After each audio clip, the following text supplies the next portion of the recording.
Acum câteva zile fusei până la Craiova și filmai cu Mihai o Skoda Octavia 420 TDI 115 cai putere, varianta de bază cu DSG. Era o echipare Ambition cu destul de multe dotări. Interesant configurată, dar tot depășea 30.000 de euro. Ei, mai pui 7.000 de euro și ții un RS. Skoda Octavia RS. Benzină, da? Că există și diesel, există și plug-in hybrid și o să vorbim un pic și despre opțiunile astea și care sunt diferențele principale între ele. Însă nu uitați că la 100.000 de abonați dăm o mașină. Noi împreună cu Piese Auto Moreni. Tot ce trebuie să faceți este să urmați instrucțiunile din descriere. Și mai avem o mașină 0 km pe care o să dăm înainte de 100.000 de abonați. Tot ce trebuie să faceți este să fiți abonați la Mașini cu Luci Popa. Și vă mulțumesc foarte, foarte mult că sunteți alături de mine în aceste clipuri. Este duminică, este cald, noi filmăm, dar știți ce oră este, da? Este ora la care Mașini cu Luci Popa începe. Apropo, n-am avut șepcuță cu Skoda. Mi-ar plăcea să am o șapcă cu Skoda, așa că am luat șapcă cu Cupra, pentru că și pe Cupra se pune motorul acesta de Skoda Octavia RS și nu VRS. Dacă nu există VRS, vă explic imediat de ce. Hai, Mașini cu Luci Popa începe. Ia zi, vericule, ce-i facem? Vreau ca bijuteria mea să ajungă pe Mașini cu Luci Popa. Adu-o la servis să o facem să pară mașină de om realizat. Gata, frățic. Este un motor Puternic rău de tot. destul de... Power VR1 9 TDI, urci cu el pe munte de n-ai treabă. Acest clip nu putea fi realizat fără prietenii noștri de la mașinlacheie.ro, platforma prin care poți compara și poți rezerva oferte de închiriere auto de la peste 50 de firme de rent-a-car, nu știam că sunt atâtea, din peste 14 orașe din toată țara. Știam că sunt peste 14 orașe în România. Cum funcționează? Cauți pe Google www.mașinlacheie.ro, dați alege orașul, perioada și sunt prezentate mașinile disponibile, ofertele calculate și explicate, apeși pe rezervă și mașina îți este destinată ție, garantată ție, e a ta. E simplu, intră pe mașinlacheie.ro și planifică-ți următoarea călătorie, ai linkul în descriere. Și pentru că vă uitați la subsemnatul, aveți codul LUCIPOPA 50, adică 50 de lei reducere la următoarea închiriere. Baftă! Și acum, hai cu clipul. Toate RS-urile pe care le filmez sunt negre. Am filmat 3 RS Combi, Kodiaq RS, asta toate sunt negre. Apropo, sigla asta de Skoda nu era neagră. În rest, tot ce vedeți negru pe mașină e negru de fabrică, doar că proprietarul a schimbat această siglă cu una neagră. De la ce vine RS? Rally Sport. Da? Ei bine, în Marea Britanie, Ford i-a amenințat pe cei de la Skoda cu un mare proces. Pentru că cum îndrăznesc ei să folosească emblema RS pe care i-au folosit-o de atâta timp? Și au făcut istorie cu ea pe Escort, RS, Sierra, RS și așa mai departe. Sierra Cosworth, whatever. Pe multe mașini, pe Focus RS, au făcut istorie cu RS-ul și au zis, ok, noi punem țâmburușul ăsta și vâul ăsta. Și în Marea Britanie există Victory Rally Sport. Și toată lumea știe de RS că se numesc VRS, pentru că toată lumea s-a uitat la Top Gear, la CarWow, care au VRS, că în Anglia se zice VRS. Da? Dar la noi există RS. Intri pe configurator, e Skoda Octavia RS. Intri pe orice comunicat de presă, e Skoda Octavia RS. Aceasta este Skoda Octavia 4 RS. Și cu toate că asta este a 5-a generație de Skoda Octavia, pentru că a mai existat una între 59 și 71, asta este a 4-a generație făcută de către Volkswagen. Este cea mai mare berlină compactă, care nici măcar nu este berlină în 3 volume, e berlină în 2 volume și jumătate, pentru că, na, așa le-a făcut Skoda, ca să aibă mai mult spațiu în portbagaj și în zona asta. Și ca de obicei este făcută pe aceeași platformă cu Golf, adică MQB Evo. Platforma modulară pentru motoarele amplasate transversal. Însă aceasta este Evo de la Golf 8, Octavia 4, Seat Leon, Cupra Formentor, Audi A3. Astea sunt mașinile care sunt făcute pe MQB Evo. Este practic o matrice de componente pentru a simplifica procesul de proiectare și fabricare a unei mașini. Pentru că 60% din proiectarea unei mașini e de aici până aici. Până pe aici. 60% asta. Bam. Așa că Volkswagen folosește anumite componente stas pe toate mașinile și astfel reduce timpul de fabricație a unei mașini și costul. E practic o armă strategică. E una dintre cele mai eficiente platforme la ora actuală. Și mașina este mare, cu toate că face parte din segmentul compact. Și știu că există polemica aia cu că Skoda Octavia ar fi mașină de clasă medie. Nu. E o mașină de clasă compactă exagerat de mare. 4,7 m, 2,7 m apartamentul, 1,82 lățime, 1,45 înălțime. Este una din cele mai spațioase mașini pe care ți le poți cumpăra și dacă Skoda renunță la Octavia, o să rămânem fără berline spațioase. Asta, într-adevăr, oferă spațiu de mașini de clasă medie și Superb oferă spațiu de mașini de clasă mare, dar Octavia este compact. Pe Skoda Aya Ambition am regăsit farurile LED simple cu semnalizare cu bec. Aveau lumini de zi, dar aveau semnalizare cu bec. Aici luminile de zi, semnalizările sunt LED integrate foarte frumos și farurile sunt Matrix LED. Sunt faruri top, că se le sunt basic și top, așa e la Volkswagen. Faruri top, Matrix LED, care sunt foarte bune și opțional, nu mai țin de cât costă, 100 de euro, 200 de euro, cred că 100 de euro costă, luminile de ceață full LED, dacă vreți ceață, că nu cred că dau bine, știi, Matrix LED cu ceață din asta. Așa că mai bine ți le iei așa. Și oglinzile tot LED sunt, evident.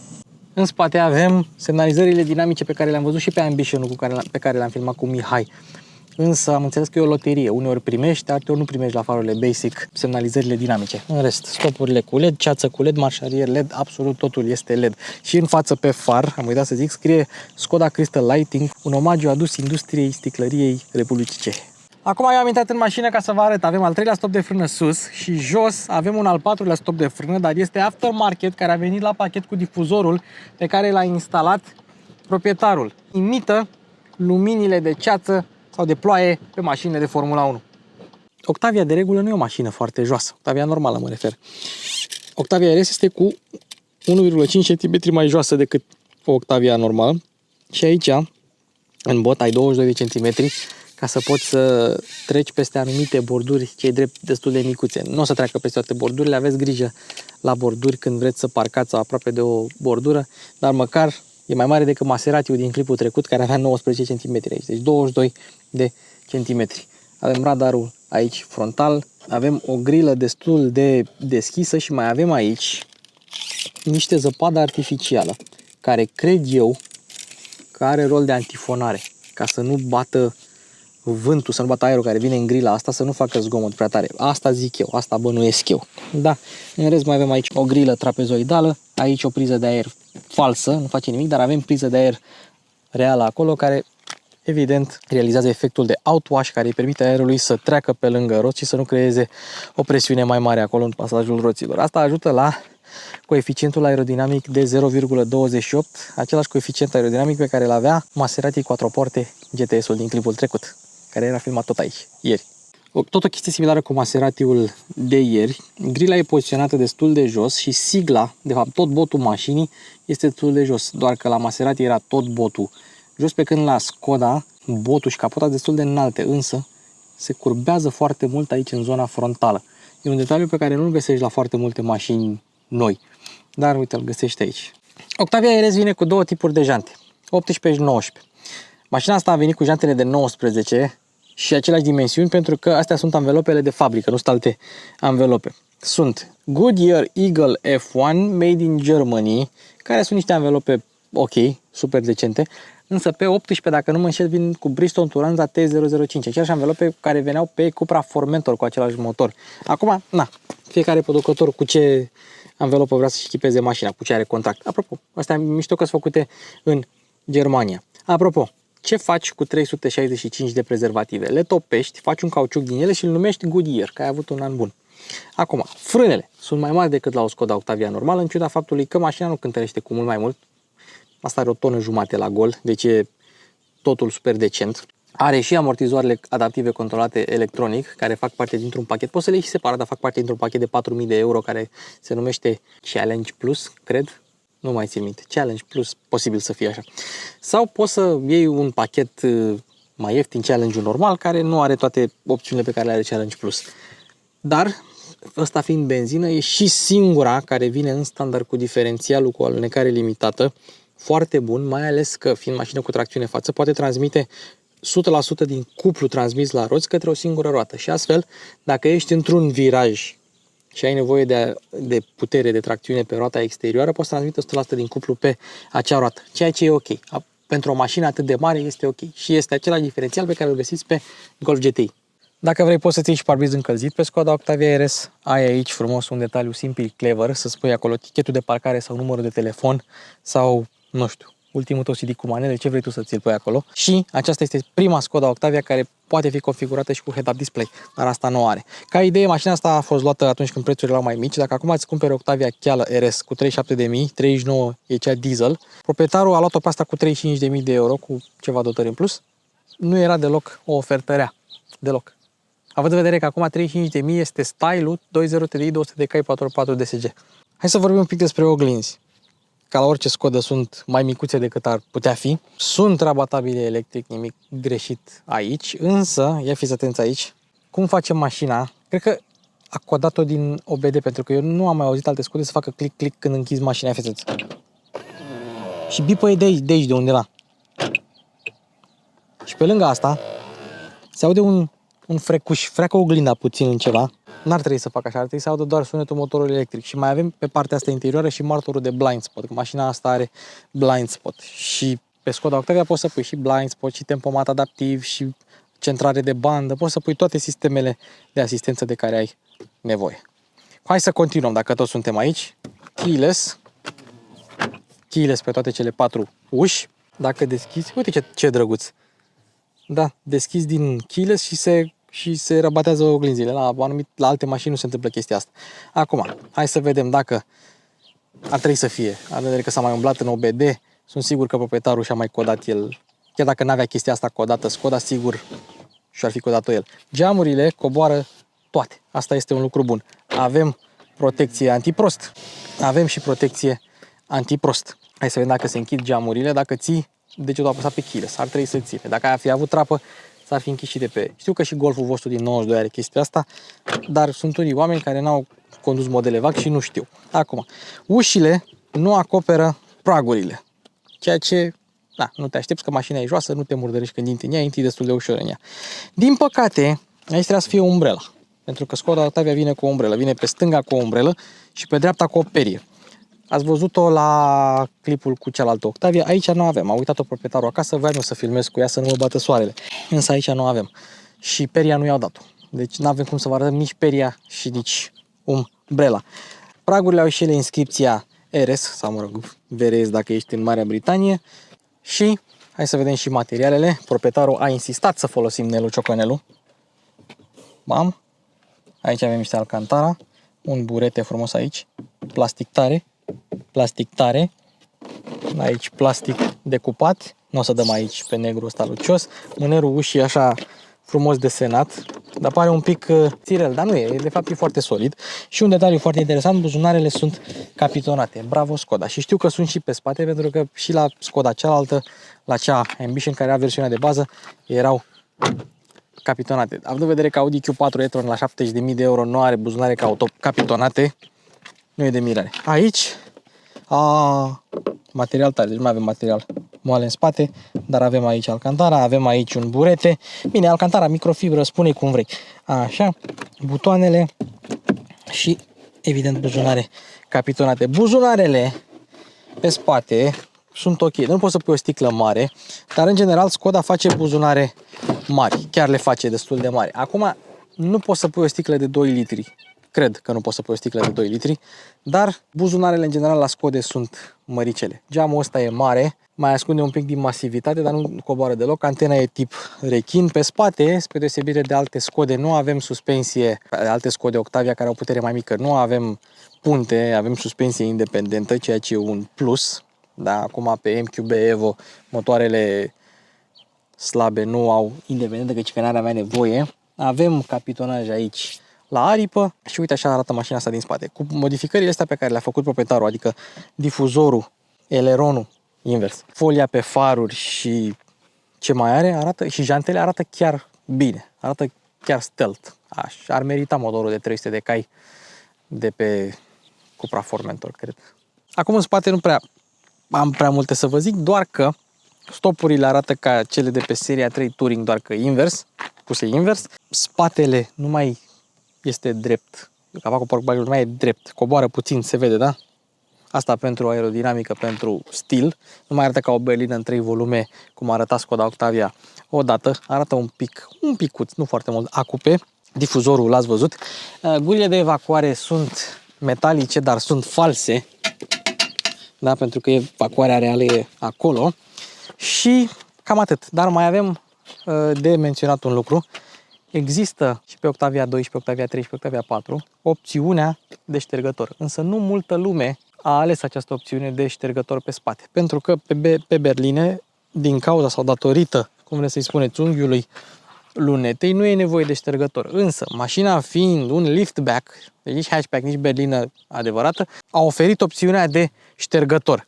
Și hai să vă mai spun o mașină la care puteai să pui opțional ștergător. La Porsche 911. Tot așa, nu mulți au ales. Porsche 911 cu ștergător pe spate, ce urât arată. Și nici asta nu arată foarte bine cu ștergător pe spate. Ei bine, așa vă dați seama că nu e o berlină în 3 volume și este un liftback, că are opțiunea de ștergător. Pentru o mașină cu ampatamentul de 2,7 m, mașina are un diametru de bracaj de 10,4 m. Virează foarte mult. Asta este un lucru bun, mai ales în spațiile trâmte. Și direcția e asistată electric, evident, dar pe rest este direcție progresivă. Adică atunci când vrei să virezi la viteză mare, trebuie să virezi puțin și mașina schimbă direcția. Pe când la viteze de oraș, atunci unde ai nevoie de un pic mai multă precizie, da, demultiplicarea este alta, e mai lejeră. Și hai să vă mai spun o chestie, nu știu ce au nemții. Dai 37.000 de euro pe mașină, chiar vine fără senzor de parcare față-spate și fără cameră spate. A nu se înțelege că asta nu are cameră și senzor, pentru că are și stropilici la cameră și camera e poziționată destul de sus, e cam greu să murdărească, dar are stropilici și are și indicații dinamice, da, ca să parchezi mai ușor. Mașina are airbag la genunchi în standard și a primit 5 stele la testele de siguranță Euro NCAP. M-a întrebat cineva în comentarii cred că la clipul cu Tucsonul, dacă mașinile de bază, care nu mai au toate sistemele de asistență, au tot 5 stele sau li se duce o stea. Nu, rămân pentru că au suficiente sisteme intenționat puse în standard ca să facă 5 stele la testele de siguranță Euro NCAP. Ce mai are mașina asta? Deci, avem 6 airbag-uri, 2, da? 2 cortină și 2 laterale. Cortinele nu se numără ca 2 airbag-uri pe fiecare parte. Cortina e una singură din față până în spate, da? 6 airbag-uri. 7 cu ăsta, 8 cu airbag-ul central, ca să nu te lovești de pasagerul din dreapta, să nu dați cap în cap, dacă faceți, Doamne ferește, un accident lateral. Și mai are opțiunea, pe care nu are mașina asta bifată, de 2 airbag-uri laterale spate și în total 10 airbag-uri. Mașina asta este o mașină de familie, da? Cu toate astea, proprietarul nu a ales bancheta spate încălzită, nu a ales climatizarea pe 3 zone, climatornicul pe 3 zone și nu a ales nici airbag-urile spate. Deci, practic, îl doare undeva de pasagerii din spate și nu are nici USB-urile din spate. Și pe mașina asta puteai să pui până la 5 USB-uri, 2 în față, una la oglindă. Și omul ce a zis? Hai că nu-mi trebuie USB-ul la oglindă și pe așa la cameră. Și a trebuit să tragă firele, să nu știu cum, putea să aibă USB acolo. Și 2 în spate. Deci prima Skoda Octavie care are până la 5 USB-uri. Toate ce? Ce? USB-C. Rezervorul are un volum de 50 de litri, cu 5 mai mult decât Octavia aia de 2.0. TDI, care avea 45 de litri. Bă, dă-o naiba. Și 12 litri de AdBlue. Dar asta e altă mâncare de pește. Ei bine, aici avem 50 de litri. Avem decupajul pentru AdBlue dacă ar fi fost diesel. Da, poți dacă vrei. Nu, de fapt, poți. Nu poți să bagi motorină, pentru că are sistem din ăla de protecție. Mai toate mașinile noi au acum. 10% maxim etanol și benzină fără plumb 95. Deci cu toate că este o mașină sportivă, nu-ți cere benzină de 98. Și aici avem celebra lupă Simply Clever de la Skoda. Da, este o lupă cu care ți-o măsori și mai avem aici o riglă. Și este o riglă cu care măsori carnea din anvelope, dar este o dotare inutilă pentru că toată lumea știe că orice anvelopă mai merge un sezon. Ce îmi place este că, 1. Poți să pui anvelope pe 17 pe Octavia RS. Da, deci în cape, au loc frânele. 2. Îți arată anvelopele 2.6, 2.7 și dacă ai mașina plină 2.9 cu 3.4 și îți arată și presiunea în roata de rezervă 125 pe 70 pe 18, 4,2 bari în anvelopă. Octavia aia diesel Ambition a venit cu anvelopă și jantă normale, de dimensiuni normale de 16 inch. Nu veneau cu roată de rezervă mai mică, dar asta având jante mai mari, n-a putut să încapă o jantă mare de 18 acolo, așa că au pus una de dimensiuni reduse de 18, cu presiune 4,2 bar în ea, 4,2. Stratul de vopsea este 0,20. Interesant. Cât a fost aia de la Octavia cealaltă? Zău că nu mai țin minte. Ia să încercăm și pe aripă. Să vedem dacă e tot 0,20. Da, am uitat cât a avut. În mod normal e undeva la 0,15. Trebuie să ne uităm pe clip să vedem. Oricum, 0,20. Mai groasă decât la Land Rover. Octavia aia de 2.0 avea un volum al portbagajului de 640 de litri. În funcție de versiune de motorizare, cutie și alți traci, la Octavia ai între 600 și 640 de litri. RS-ul ăsta are 600 de litri. Însă, CM640, CM600, tot e imens. E adânc de 116 cm sau 115 cm și e lat de 106 cm. Da, e o margine de încărcare de vreo 17 cm aici, este absolut imens, e bine compartimentat. Ai în stânga și în dreapta diverse compartimente, ai triunghiul ascuns aici, ai cârlig pentru plase, cârlig pentru alte plase. Ce mai? N-ai lanterna. Cred că unele aveau și lanternă. Știu că Kodiaq-urile aveau. Ai priză de 12 volți. Dacă îți iei o Skodă pentru că ai nevoie de spațiu în spate și ai nevoie de practicalitate. De adevăr, nu toate au sistemul ăsta prin care rabatezi bancheta de la manetă și nu ai o margine de încărcare plană. Da, aia sunt singurele două dezavantaje. Ai aici o podea falsă sub care se găsește roata de rezervă, dar dacă ești român, îți iei Skodă pentru spațiu. Ăsta este avantajul. Practic, în orice clasă din care s-ar afla, nu există mașină care să aibă mai mult spațiu în portbagaj decât o Skodă. Cred că doar Karoq are mai puțin. Nu, și Karoq are portbagajul imens. Da. Și uitați-vă cât se deschide haionul ăsta, foarte mult. Mie mi-e foarte greu să-l închid și mi-e greu și așa, cu puțulica asta de care tragi, ca clopotarul. După aia îl închizi așa. Da, asta e singurul avantaj. Te costă 700 de euro să ai portbagaj electric. Acum, merită, nu merită? Asta ține doar de voi. Uite, Harry Potter ce că nu merită. Eu zic că 700 de euro, 35 de milioane să ai un buton să închidă portbagaj. Nu știu. Depinde de voi. Voi să spuneți în comentarii dacă ați dat 700 de euro pe un haion electric sau nu. Pe Octavia poți să-ți iei geamuri față cu protecție acustică și geamuri spate sunset, da, cu tentă închisă și lunetă. Problema e alta. Mașina asta, uite, un pic mai încolo, mi-e lene să-l întreb. Mașina asta are aici, pare că are o tentă în față și are o tentă puțin mai închisă, marginal mai închisă, dar nu e privacy glass în spate. Și aici la fel. Și nu-mi dau seama dacă pachetul ăla Sunset vine cu privacy glass sau efectiv vine cu o nuanță mai închisă decât geamurile normale. Pentru că tu poți să vezi prin mașină, da? Nu pare că e cu mult mai închisă nuanța sau tenta de pe dreapta decât cea de pe stânga. Nu-mi dau seama dacă are. Dacă știe cineva, hai să vorbim în comentarii despre chestia asta, că chiar nu știu. Am găsit o chestie. Am găsit coeficientul aerodinamic la mașina asta. E 0,26, nu e 0,28. Mi-a rămas în minte ăla de la Maserati Quattroporte. Hai să vorbim despre cheie. Asta este cheia, e o cheie de Volkswagen pe care scrie Skoda. Cu același material cauciucat aici, de îți vine să-ți bagi unghia în el tot timpul, ca o metodă antistres. Încuiere, descuiere, aici dacă apeși o dată pe buton iese suportul de braille lock, dacă mai apeși încă o dată iese cheia fizică a mașinii, era un gândac mort prins acolo în cheie, și avem child lock. Aici, una bucată child lock, stânga-dreapta. Asta e mișto la vaguri, că poți să îți blochezi copilul de pe stânga, dar să lași pe cel de pe dreapta liber. Dacă nu-ți pasă de cel din dreapta, el deschide ușa și îl calcă mașina, știi? Dar doar cel din stânga vrei să rămână. Cu toate astea, vari motive, mai ai și un child lock fizic aici pe care poți să-l închizi cu cheia fizică, dar trebuie să desfaci chestia asta. Nu vreau să facem asta acum, să-i desfacem omului mașina. Poți să faci chestia asta, să ai și child lock manual, în cazul în care, Doamne ferește, se strică child lock-ul automat și îți scapă și copilul din stânga. Deschidem capota, amortizoare, frumos. Capota are două prinderi, are antifonare. Nu are capac de motor, pentru că la modelele 2021 primeai capac de motor, dar a fost o acțiune să se scoată toate capacele pentru că se încingeau capacele. Da, așa mai zis proprietarul.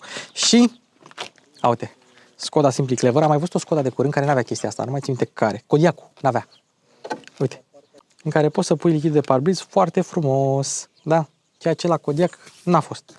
Asta e una dintre cele mai inteligente soluții și nici nu cred că costă mult și asta ar trebui implementată pe toate Skodele. Nu trebuie să fie un detaliu Simply Clever doar al lui Skoda.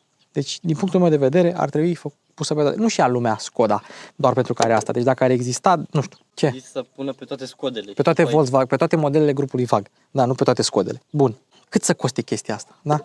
Nu și a lumea Skoda Octavia RS în loc de Golf GTI doar pentru că are chestia asta. Atunci implementează-o, frate, dacă tot ai făcut chestia asta. Implementează-o pe toate. Bun, pe Octavia RS poți să-ți cumperi așa. O versiune plug-in hybrid, 1.4 TSI, 156 de cai, și cu electric te duci în 245 de cai, cât are și asta. Poți să-ți iei 2.0 TDI 4x4 DSG pe Octavia RS. Cu toate astea poți să-ți cumperi 2.0 TDI 4x4 DSG de 200 de cai și pe style. Costă 4.000 de euro mai puțin. Ia-ți un style, este RS. Dar dacă tot e mai ieftin, bine. Vrei tu să fie RS, ai suspensia sportivă, whatever. Dar n-ai diferențialul pe față. Și asta e o chestie interesantă, pentru că poți să spui motorul ăsta și pe Scout, poți să spui și pe break motorul ăsta. Singura Octavia RS break pe care poți să o cumperi la ora actuală e diesel pe configurator, probabil de ceva, o perioadă până se pot pune și celelalte. Acum e o sabie cu 2 tăișuri. Dar de ce au pus motorul ăsta de 200 de cai și pe style? Asta este întrebarea. Repede înainte să zicem de motor, nu are pachetul cu Sunset, da? Și la Sunset primești și perdeluțe din alea. Asta că mi-am adus aminte că am vorbit cu proprietarul. Altă chestie. Mașina are cornering în blocul optic, dar proprietarul și-a codat prin OBD, că poți să faci la OBD multe chestii de genul ăsta, și a codat să aibă cornering și pe proiectoare. Asta ca să nu le uit. Bun, motorul este celebrul 2.0 TSI, deja la a 4-a evoluție, să-i spunem, la a 4-a generație. Se pune și pe Golf GTI, fix același motor, se pune și pe anumite modele de Audi, 4 cilindri în linie, aluminiu, 2 axe, injecție directă, nu are injecție dublă, distribuție variabilă și are galeria de evacuare integrată în chiulasă pentru o încălzire ceva mai bună. Nu știm dacă va mai exista Evo 5, nu se știe cum vor fi motoarele Euro 7, asta rămâne de văzut. Mașina dezvoltă 245 de cai putere, exact cât dezvoltă și Golful GTI, între 5250 și 6500 de rotații pe minut, deci pe o plajă destul de lărguță. Cuplu maxim este între 1600 și 4400, deci tot așa pe o plajă destul de largă. Poți să-i faci un Stage 1 super safe, nu are nicio problemă.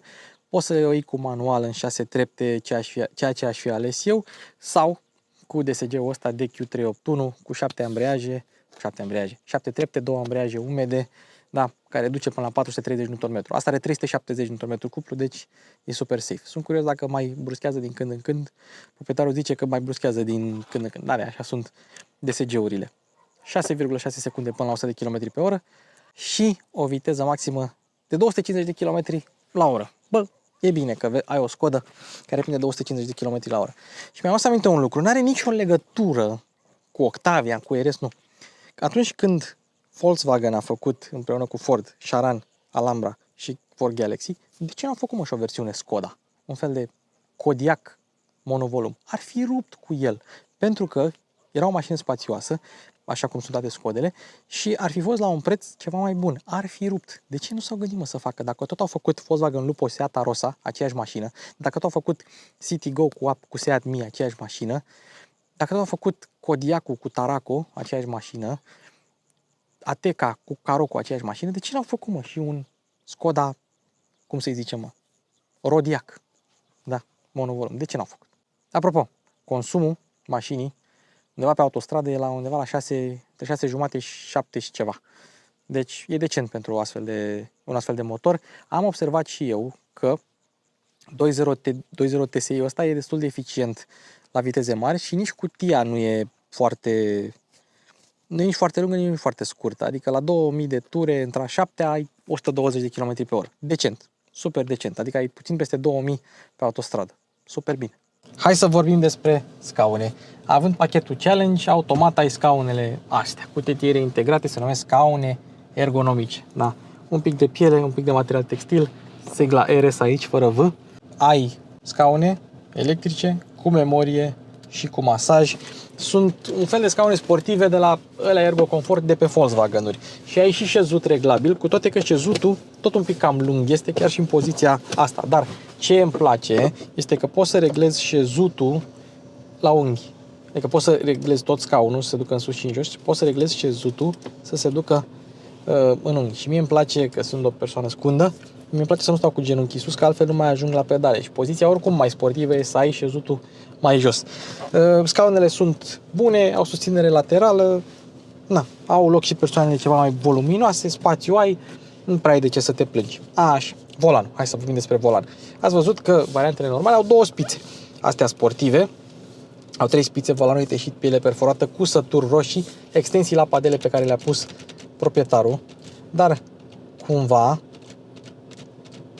se simt fragile extensiile astea, dar nu știu de ce. Și nu poți să schimbi de jos sau de sus poți să schimbi treapta, dar de jos nu poți. Altă chestie la volan, pilotul automat e aici, comenzile normale sunt aici, deci nu e nicio problemă. Volanul se reglează manual pe înălțime și pe adâncime și evident ca la toate vagurile, dacă n-ai contactul pus, nu merg butoanele de pe volan. Așa sunt făcute ele. Pe total, volanul e bun, subțirel, cu decupaje și ajung ușor la extensiile de la padele. Deci, din punctul ăsta de vedere, hai să vorbim despre materiale. Material moale și texturat, frumos, da? Aici ai alcantara cu cusături, aici nu dăm, da? Aici ai plastic moale, aici ai plastic tare, aici ai plastic tare, tare, tare și pe aici, moale aici, evident aici este tare. E o combinație de materiale moi și materiale tari, dar asamblarea pare bună. Pare bună. Deci cam așa stă Octavia la capitolul materiale. Spații de depozitare. Avem un spațiu de depozitare aici, cum găsim la mai multe mașini, inclusiv la Maserati. Este capitonat frumos și are 90 de bani acolo, că dacă avea un leu era de hârtie. Așa, buzunarele am arătat măricele. Aici ai wireless charger, să spui telefonul, două suporturi de pahare cu bază cauciucată și dacă ai o sticlă de 0,5 apeși și deschizi dopul foarte ușor și sticla nu se învârte, ceea ce e foarte ușor. Avem o cotieră care e nici prea mare, nici prea mică și ar trebui să aibă, din o Skoda, ar trebui să aibă, diverse etaje, să fie extensibilă, ceea ce este. Asta e ok. Un torpedou iluminat, necapitonat, dar, nu e capitonat, ești nebun, e capitonat și refrigerat și aici un etaj în plus pentru diverse obiecte. Tot aici sus la capitolul spații de depozitare avem suport de ochelar capitonat cu ceva material cauciucat. Și cam astea sunt spațiile de depozitare dintr-o Skoda, adică unele bune. Apropo, fiind un produs vag, evident că trebuie să aibă câteva erori. Volanul încălzit nu mai merge. Ai dat eroarea cu câteva zile, nu mai merge. Ce voiam să spun? Ergonomie, da? Comenzile pentru faruri sunt la buton aici, cum ați văzut și la cealaltă Skoda. Poți să faci shuffle printre moduri foarte simplu și le ai și în bord acolo, da? Hai să le lăsăm pe auto. Ștergătoarele, luminile, pilotul. Cu pilotul te înveți un pic mai greu, dar dacă conduci produse vag, o să te înveți destul de ușor. Partea nasoală nu e că nu te obișnuiești, partea nasoală e că dacă nu știi ce face fiecare, te uiți așa cu volanul virat să vezi ce face fiecare. Dacă ești în mers, nu prea e neapărat ok. Pedalierul este metalic și cauciucat, are aderență destul de ok, fiind automată pedala de frâne destul de lată și am aflat o chestie. Sunt anumiți oameni care frânează în mod normal cu piciorul stâng. Pe circuit sau pe stradă, Silviu Toma, de exemplu, mai frânează cu stânga din când în când. Piloții de Formula 1, cei care frânează cu stângul în mod normal la curse, spun că ei nu frânează cu stângul la mașinile de stradă, pentru că pedalierul este poziționat din fabrică, astfel încât mașina să fie acționată cu stânga. La unele mașini cu dreptul. La unele mașini cu cutie manuală, pedalierul este făcut astfel încât să poți frâna cu stânga, dar la automate, în general, sunt făcute majoritatea să frânezi cu dreptul. Deci este indicat să frânezi cu dreptul mai mult la mașinile automate. Acum, hai să trecem la ergonomie. De aici oprești ecranul, de aici dai volumul, ori dai plus, ori dai minus, ori dai scroll. Ia, am intrat în notificări, am apăsat din greșeală. Bun, aici avem butonul pentru câteva setări, modurile de rulare și nu poți. Deci nu poți, dacă apeși de mai multe ori pe modul rulare, să schimbe modul, nu trebuie să-i dai o dată pe mod, după aia să intri în modul tău preferat. Parcarea automată, dacă vrei, parc asist, de fapt sunt senzori de parcare, nu parchează automat. Hai să arătăm și camera, dacă toți suntem aici, am arătat și camera, ați văzut-o și mai devreme oricum. Încuiere, descuiere, butonul de climatizare, în care ai toate Smart AC, în care spui tu ce vrei să-ți încălzească sau să-ți răcească, Classic AC și Air Care, da, cu sistemul de purificare și ozonificare. Apoi, dezaburile sunt aici. Mi-ar fi plăcut să ai un knob, o rotiță de volum, dar na. USB-urile sunt aici, schimbătorul e frumos aici, pâul e aici. Unii s-au plâns de tipul ăsta de schimbător. Nu pot spun că mă deranjează, nu pot spune nici că îmi place. Da. O dai în drive, o dai în sport și după aia o dai în manual de aici. Dacă vrei să o treci în drive, mai dai încă o dată pe ăsta. Apropo, pe launch control, mașina Se aude foarte mișto. Dacă îi dai launch control, evacuarea se aude foarte tare. O să auzim la proba de condus chestia asta. Așa, frâu de parcare electrică, auto hold, exact unde te-ai aștepta, încă un spațiu mic de depozitare. Aici avem luminile care au senzor de proximitate, nu trebuie să le atingi. La toate MQB-urile Evo este așa. Avem un parasolar cu lumină, dacă lași oglinda deschisă, se închide după un timp lumina ca să nu rămână mereu pornită. Butonul de SOS, per total ergonomia este bunicică și nu are priză de 12V, deci nasul, nu are priză de 12V, are în portbagaj, dar nu are în față. Păcat, dacă e să mă întrebați pe mine. Și cam așa la capitolul ergonomie. E ok. Și dacă e să mă întrebați pe mine, mânerul de deschidere ușii e un pic cam în față. Avem mânere la toate cele 4 uși, centurile de siguranță sunt reglabile într-adevăr pe înălțime. Atenție, când le reglați pe înălțime, trebuie să nu fie prea sus, dar nu să nu fie prea jos, astfel încât să vă taie gâtul. Trebuie să fie pe claviculă centura. Mai poți să mai cumperi un pachet Simply Clever. Deci mașina vine cu tot felul de detalii Simply Clever, umbrelă, asta, lupă și așa mai departe, rezervor lichid de parbriz, dar mai poți să mai cumperi un pachet Simply Clever care vine cu suport de telefon, suport de tabletă, covoraș, portbagaj cu față dublă, o cheie suplimentară și coș de gunoi în spate. Mașina asta nu are acel pachet, unele modele am văzut că le au, mai ales alea de presă au chestia asta ca să aibă jurnaliștii ca mine ce să arate. Asta nu are. Dacă nu multă lume își alege acel pachet. Acesta este tabloul de bord, are mai multe modele de grafică în funcție de ce vrei tu. Ce frumos e asta. 103, temperatura apei. Cum 103? Care sta pe loc. Mă rog. Așa. Dar tot ceasurile tradiționale sunt cele mai ușor de utilizat. Acum, aici poți să schimbi. Spune cuplu. Frumos, asta e tare. N-am văzut-o la multe scotiri. Te duci în setări. Cum adică? Nu. Dai în dreapta pentru setări. Aha, consumption, average consumption, range și așa mai departe. Bun. Hai să ne întoarcem. Backgrounds și device not connected. Așa a lăsat-o proprietarul. Consumul, since mașina asta cu motorul pornit foarte mult, nu cred că consumă atâta. Da, viteze medii, range, refuel, quantity. Cât ai realimentat dacă realimentezi. Ce tare. Și, uite, apa, uleiul în transmisie, temperatura uleiului, tot frumos. Cuplu, puterea 1 kW, adică 1,36 cai putere, presiunea în turbină, accelerațiile laterale longitudinale, busolă, navigație, oricum mașina asta nu are navigație de fabrică, care Amundsen nu are Columbusul, consumul instant și consumul așa. Spre deosebire de Skoda cealaltă pe care am filmat-o noi, nu ai meniul central, mereu ai viteza aici. Ceea ce e un lucru foarte interesant, un detaliu destul de interesant. Și cam asta este tabloul de bord, Virtual Cockpit, cum vrei să-i spuneți. Eu zic tablou de bord digital. Acesta este. Și acesta este sistemul de infotainment. Suntem pe Home, avem 1000 de widgeturi și asta îmi place. Îmi place când avem widgeturi, Smart Link-uri, widgeturi și aici, widgeturi și peste tot și evident că ele pot fi personalizabile, poți să mai adaugi tu ce widgeturi vrei. Have a safe journey. Mersi, mulțumesc Skoda. Ești tare.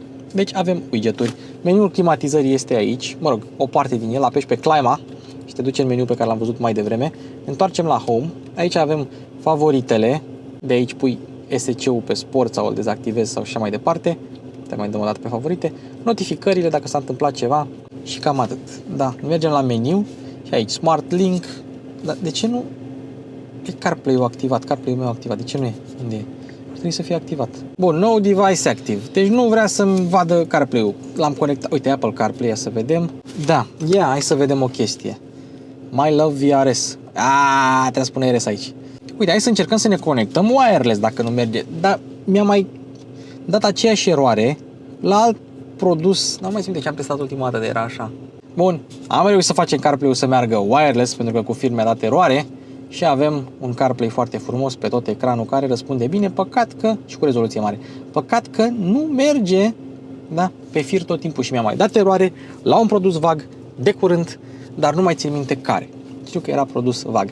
Manual, vehicle, cu toate consumurile, since start, long term, since refueling, statusul autovehiculului, tire pressure, nu știu ce. Dacă te duci la vehicle aici, dai setări de exterior, și setări de interior, ia instrument cluster, settings, eco tips, interior lighting, lumini ambientale. Proprietarul și-a codat el niște lumini ambientale, niște culori în plus din OBD, dacă vă vine să credeți, că Skoda nu ți le dă pe toate.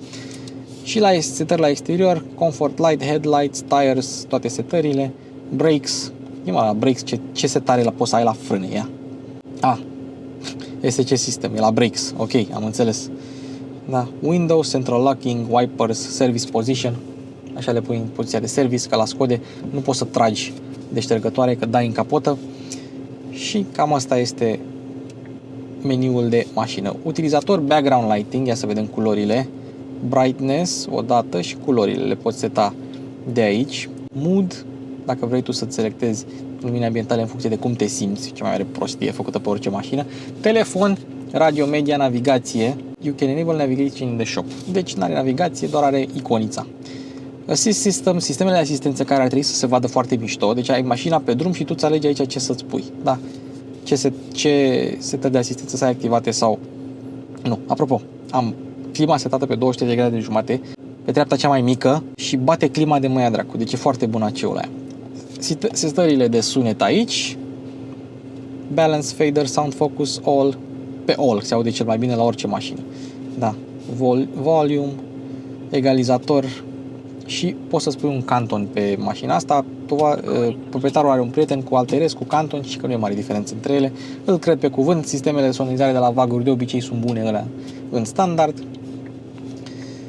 Așa. Ce mai avem aici? Setări, Service Campaigns, Shop și Legal. Shop să-ți cumperi tu navigație. Da, și toate setările aici. Evident că avem și limba română, fiind un produs VAG. Uite, română. Dar eu le țin pe engleză. Și cam asta este sistemul de infotainment pe Octavia Vârs. Am pus memoria pe scaunul șoferului, care e mai înalt decât mine. Nu avem climatizare pe spate, doar guri de ventilație. Nu avem nimic. Avem o gaură aici. Aici puteau fi 200 de ori și o priză de 12 volți. De 2,20, nu că de 12 volți. Dar proprietarul n-a pus. Bun. Stai destul de bine, bancheta e profilată, e un pic rigidă, dar e ok. Aici ai un tunel destul de înalt, dar nu e foarte lat, nu trebuie să stai crăcănat. Bancheta e decentă, e chiar decentă. Mâner aici, cârligă aici. Avem o cotieră, dar trebuie să-ți bagi mâna aici, ca să poți să o desfaci, cu două suporturi de pahare, și avem și ski hatch. Și avem și ski hatch aici, dacă vrei să spui schiurile. Deci, per total, bancheta e bună.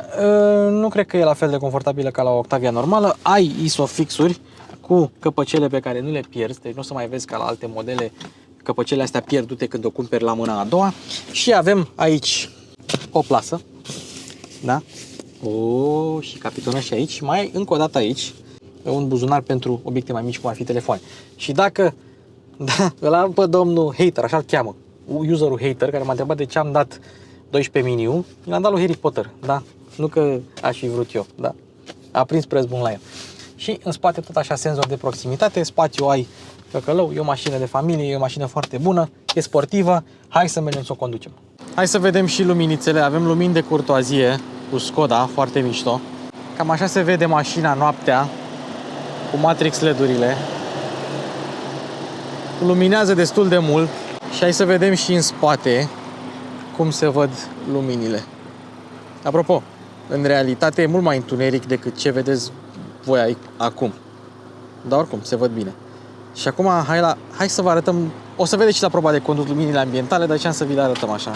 Cam așa se vede în interiorul mașinii.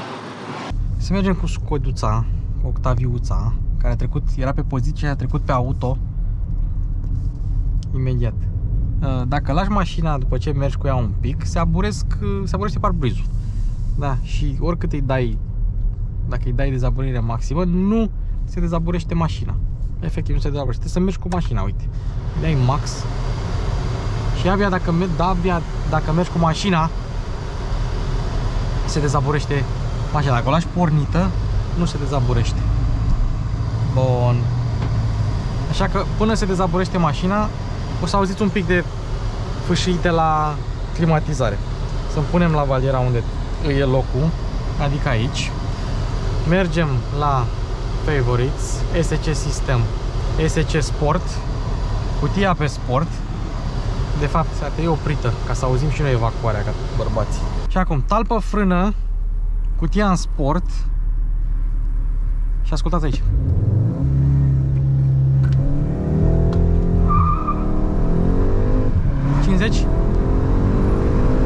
96, 100. Destul de repede. Acum hai să ne întoarcem la oile noastre și să vedem cum e mașina pe eco. Ce îmi place în schimb, hai să-i dăm fază lungă automată să vedeți matrixurile. Oh. Uite, nu știu dacă se văd pe GoPro, dar trebuie să filmezi, când filmăm noi matrixurile, să filmeze el. Nu, filmează că se vede mai bine cu camera decât cu asta. Și poți să dai și pe 1, ia, dai pe 1. Se vadă matrixurile. Oh, ce mișto se văzură. Mai faza lungă. Poziția la volan îmi place foarte mult. Jos, volanul unde trebuie. Nu trebuie să stau foarte aproape de bord. Volanul pot să mi-l trag către mine. La pedale ajung foarte ușor, apăs foarte bine pe pedale. Îmi place. Vizibilitatea e bună, oglinzile laterale fiind Skoda puteau fi mai mari. Vizibilitatea în spate e bună, 3 sferturi. E decentă, nu e chiar extraordinară. Volanul ăsta e subțire, cu decupaj ajung ușor la padele, la extensii. Și simți un pic de zgomot. Noi am făcut testul de sunet cu decibelmetru, dar simți un pic de zgomot la rulare. Când ești pe cuia pe sport, ai și un pic de zgomot e o doză pe undeva pe aici care bârie. Da. Când ești cu ea pe sport, ai și sunet în boxe, pe care o să-l auziți imediat. Bun. Așa, mașina are ruliu, e destul de confortabilă. Nu e la fel de barcă precum o Octavia normală, aia chiar e o bărcuță destul de confortabilă. Însă, uite, 1000 și un pic de ture. Nici nu știm că suntem în eco, dar probabil suntem între 7-a. Hai să-i dăm un kickdown. Schimbat câteva trepte și după aia s-a dus. Dar după aia se duce. Adică ai putere, se duce. Se duce. Chiar e decentă. 245 de cai sunt ok. Mă așteptam sau nu mă așteptam. Credeam că o să fie insuficient, că o să fie un pic submotorizată, dar nu e. Mergem iar pe mode, mergem pe confort. Evident ai un răspuns mai bun la pedală. Tot ai o mini reticență acolo acum. Are retrograda 2 trepte, că am accelerat mai tare. Se duce acum și încă una. Vede că ai nevoie de mai mult. Normal, care e un mod și mai sportiv. Suspensia nu este la fel de confortabilă cum e pe confort, dar per total mașina e folosibilă zi de zi. Chiar e super folosibilă zi de zi. Dacă vrem să îi dăm un kickdown pe normal, ia.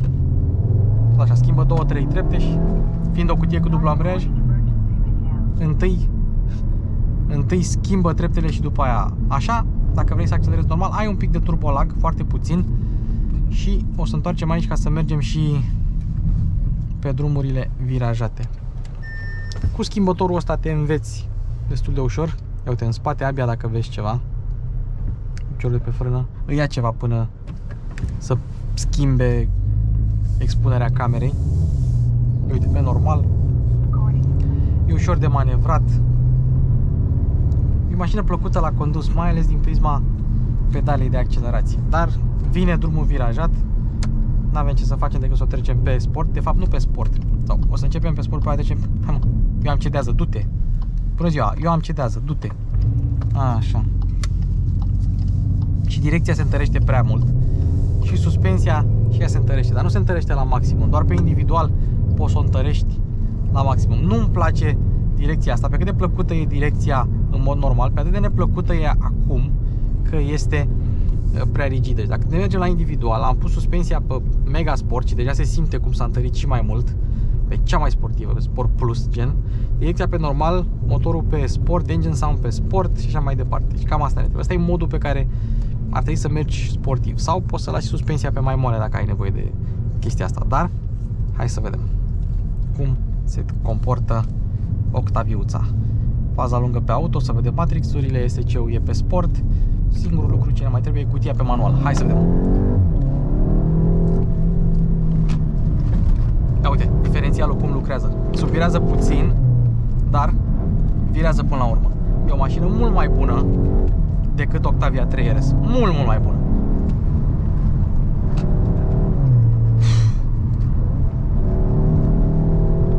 Acum e mai mult Golf GTI decât era înainte. Da, compresie, recul foarte bune. Foarte, foarte bune. Frâna. Initial bite bun. Dozajul e bun.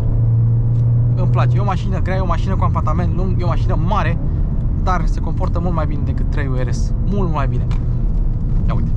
Ce lucrează diferențialul ăla. Hopa! Anvelopele, igăle foan, bune. Îmi place. Îmi place. Singura chestie, simți că e mașina lungă și tu virezi, simți că trebuie să tragi spatele ăla după tine. Dar lucrează bine cu suspensia în spate. Ai un pic de delay la upshift, la urcare în dreaptă, la downshift cutia e ceva mai precisă. Dar poți să intri destul de tare în viraj și să fii sigur că poți să ieși cu ajutorul diferențialului. Nu e genul de mașină care să subvireze ca un Opel Insignia, să zicem așa. Uite. Oho, și după aia te scoate diferențialul, chiar te scoate. Ai foarte bună tracțiune, foarte bună la ieșire din viraj. Da, e bună mașina din punctul ăsta de vedere. Ia să vedem pe sport, pe dâmburi. În oraș este ok. Uite, s-au închis matrixurile.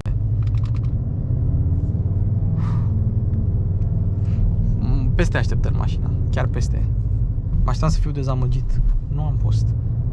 Da, ok, nu e un Cupra Formentor de 300 de cai. Da, pentru o mașină cu 245 de cai. Ia, schimbă singură. Schimbă, da. Pe manual nu te lasă să dai în limitare. Scaunele te țin bine, confortabile, dar în același timp cu suport foarte bun.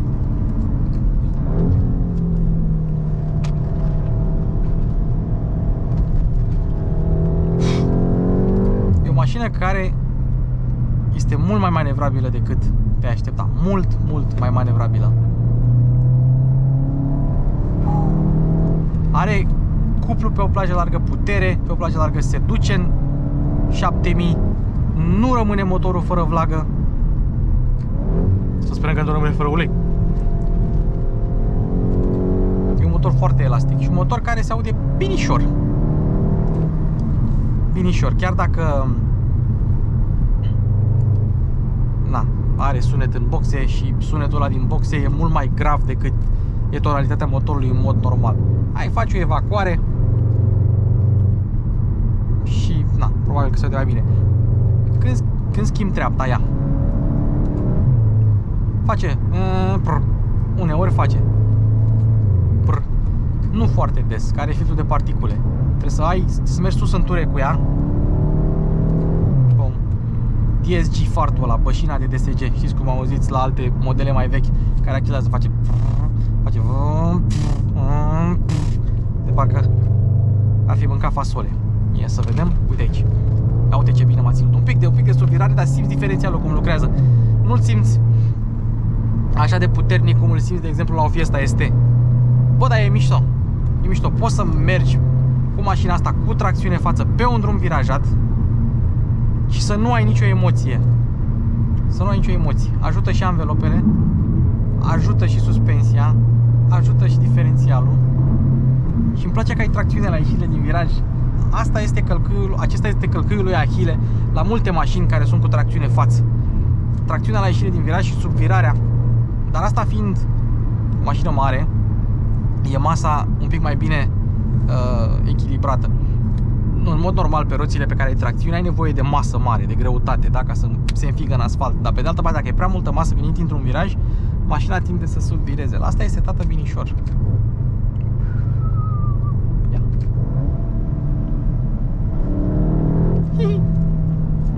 Da. E o mașină mișto. E o mașină mișto. Printre ultimele berline de la Skoda care vor fi termice. Și acum hai să facem o chestie. Mode Eco, cutia pe Efficiency și uite, da, dacă tu nu ești ok, obișnuit, viteza 50 la oră, da, uite, 42, 41, de ce nu crește viteza? Așa crește viteza, bun. Trecem la 70 de km pe oră. Și hai să vedem pilotul. Că menținerea benzii, dacă nu mă înșel, nu era activată. Deci mergem la vehicle. Asta e chestia nasoală, știi? Te duci la home, settings. E pilotul adaptiv oricum. Uite, vezi, trebuie să cauți prin Assist Systems, menținere de bandă, Active, Steering Wheel with Vibration, și proprietarul n-avea lane centering, dar și-a activat-o el din OBD. Da? Și acum hai să vedem în cât timp îți zice mașina să mă mișc. Să pun mâna pe take over steering. Hai, tată.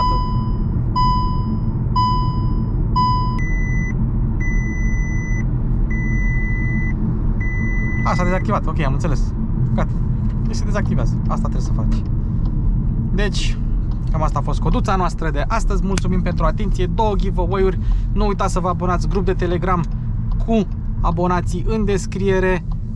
La 100.000 de abonați dăm mașinuțe. Vă mulțumesc ca de obicei că sunteți alături de mine, că urmăriți acest canal. Uite, el e proprietarul. N-am vrut să vedem la tură, căci că e frică. Vă mulțumim că sunteți alături de canalul Mașini cu Luci Popa. Vă așteptăm la noi episoade. Eu am fost Luci, Harry Potter la cameră, Bogdan la editare. Bogdan, îți zici tu salut. Așa, ne auzim data viitoare. Sper că vă plac episoadele astea de vară. Ce părere aveți de Skoda Octavia RS? Aștept părerea în comentarii. Am pus-o în parc și dacă nu mă înșel, în momentul în care scoți centura, așa, se activează și frâna de parcare. Nu mai trebuie să o mai activezi tu.